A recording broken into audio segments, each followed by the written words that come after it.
Grabando. 3, 2, 1, acción.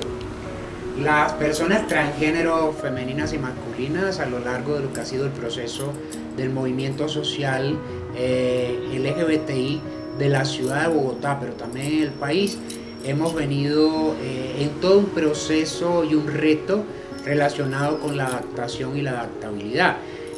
Recuerdo con anterioridad en todo el tema del contexto VIH, en todo el tema de lo que tiene que ver con la vivencia individual y las historias de vida de las mujeres trans,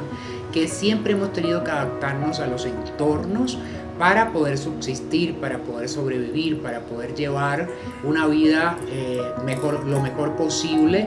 dentro de lo que tiene que ver con nuestras vivencias y nuestros tránsitos. En los bares y las discotecas, las personas transformistas o travestis o transexuales que trabajaban en el arte y la cultura tuvieron que ir adaptándose. Hubo un periodo en que realmente esos sitios eran clandestinos antes de la Constitución Política de 1991. Ya luego, en medio de todo ese proceso y todo ese acervo de memoria y adaptación que habíamos generado para poder coexistir, para poder maquillarse, para poder arreglarse, para llevar un producto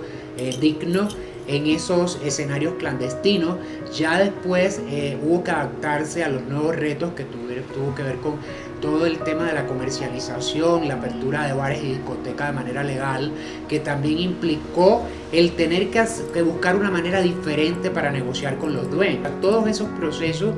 fueron creando procesos de resiliencia, fueron creando procesos también de adaptación y adaptabilidad al medio y la comunidad para poder coexistir y que perdurara también el arte y la cultura. Planeta Paz realmente, cuando empieza como proceso de sectores sociales populares por la paz en Colombia,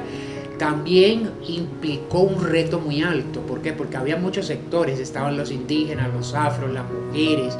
pero nunca habían tenido acercamiento con la población de los sectores LGBT organizado, o sea, acercamiento más allá de la amistad en la peluquería, en los espacios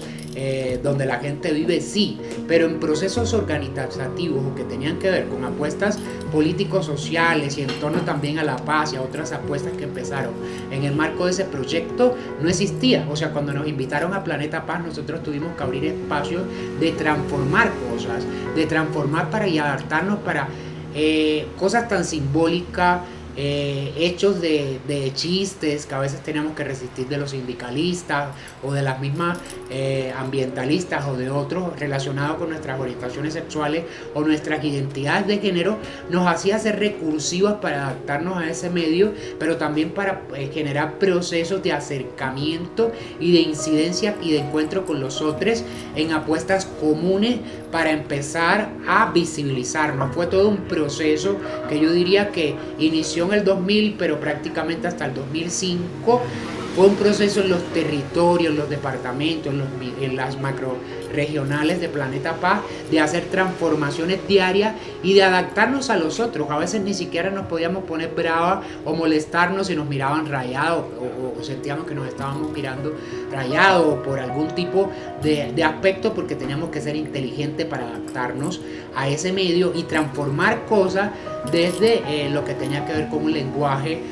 no agresivo, sino un lenguaje incluyente, invitar a los otros a reflexionar en medio de los debates alrededor de la seguridad alimentaria y nutricional, alrededor de la paz, del ambiente, de la cultura. En Bogotá también que empezamos a generar desde la Mesa LGBT de Bogotá y otros escenarios de las personas trans, las personas LGBTI, espacios para hacer incidencia política. Nosotras no sabíamos hacer, y nosotros, cuando hablando de mis hermanos gay o lesbianas, no teníamos claro los procesos de abogacía, de incidencia, de interlocución. Tuvimos que adaptarnos y aprender de otros movimientos sociales para poder hacer esos procesos y que empezáramos a caminar y a andar en busca de una política pública y abrir escenarios en el sector público. El mayor reto de adaptabilidad lo hemos tenido en este contexto de la pandemia del COVID-19,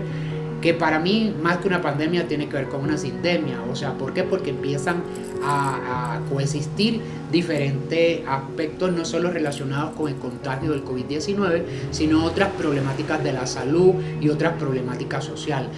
Tantas mujeres trans que han sido asesinadas en ese contexto de COVID porque tenían que coexistir con agresores o tenían que estar en entornos cerrados, que no es el entorno seguro de la calle, porque para nosotras la calle muchas veces significa un entorno protector, pero tuvimos que adaptarnos a entornos más cerrados que nos ponían en riesgo. Y el tema de la salud mental, que para mí es esencial, que creo que nos puso unos retos, por eso hablo de sindemia, porque no tiene que ver solo con el contagio COVID, sino también todo el tema de la ideación y la conducta suicida, como empezó a dispararse, la depresión, la angustia, otros factores de la salud mental que yo creo que son estratégicos y que tuvimos que generar en lo individual, pero también en lo colectivo, redes y adaptarnos también a la virtualidad fue un reto. Para mí, que soy una persona que me considero ya rebaso más de 52 años, fue un reto tener que adaptarme al 100% a lo que tiene que ver con la conectividad en las redes, la conectividad para poder realizar mi trabajo. A la comunidad LGBT, que somos personas guerreras, que somos personas que podemos generar mecanismos individuales, pero también mecanismos protectores y de cuidados y de protección de los derechos y de trabajar también con los otros desde lo colectivo por nuestros derechos y por lo que tiene que ver con esas garantías que hay que exigirle al Estado, que hay que exigirle a todas las instituciones públicas. A veces nosotras percibimos algo de alguna persona porque tiene algún tipo de ideología o cultura religiosa o tiene algún tipo de ideología política, y quiero decirte que yo he desestructurado cosas en la pandemia haciendo alianzas con personas que nunca pensé hacerla en la administración pública, y eso también es adaptación, entender que a veces nosotras heredamos cosas porque otros las perciben de maneras diferentes y nos meten el bichito en relación a otros que a veces no se corresponde. A veces uno tiene que ser muy claro y una es más dura con personas que consideran amigas o cercanas.